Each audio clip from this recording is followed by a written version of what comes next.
nangyari kay mama, hindi ko naman kailangan update kung okay naman po siya. Pero kung hindi siya okay, pa-update po.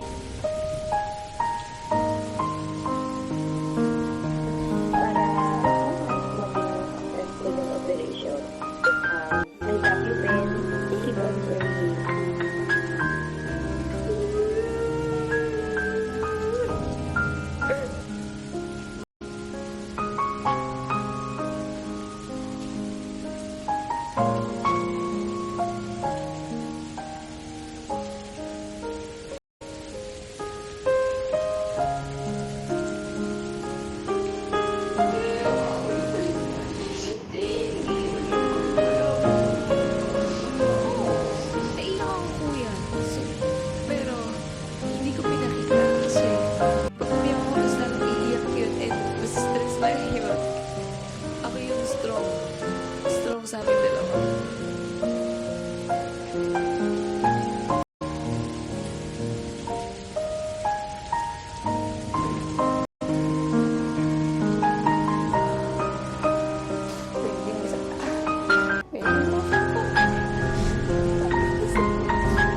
Ka talaga, kuya.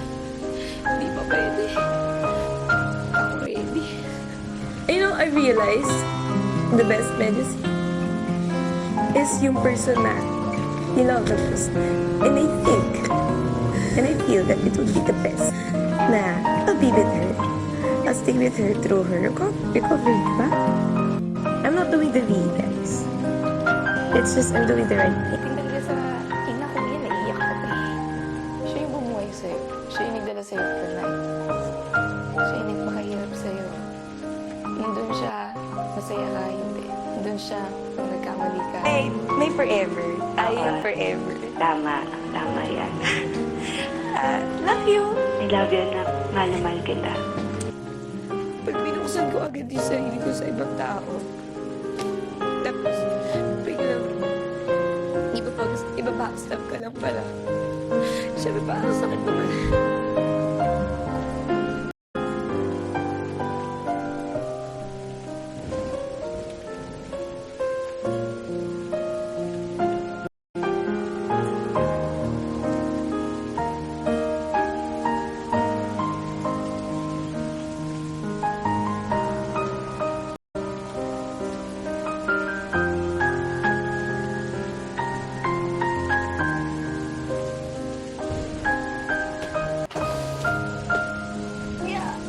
Pagpasok ng aking bahay, kasama mong gumagabay sa iyo ang isang plano para sa isang napaka-importanteng tao sa buhay ko, kapalit ng sakripisyong malayo at mawaray sa kanya.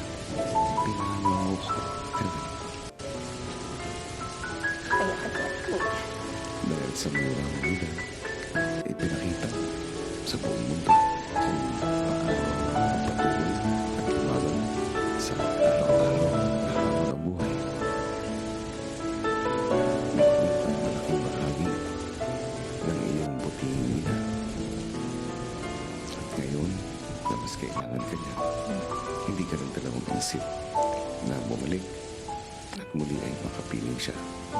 Totoong walang tutumbas sa pagmamahalan ng isang anak para sa kanyang ina. True.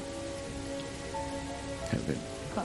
gusto kong malaman mo na malaki ang tiwala ko sa iyo na magagampanan mo ang mas malaking responsibilidad sa labas ng bahay ko. Lagi mo tatandaan na hindi ako mawawala at patuloy akong susuporta sa iyo. Hanggang sa muli.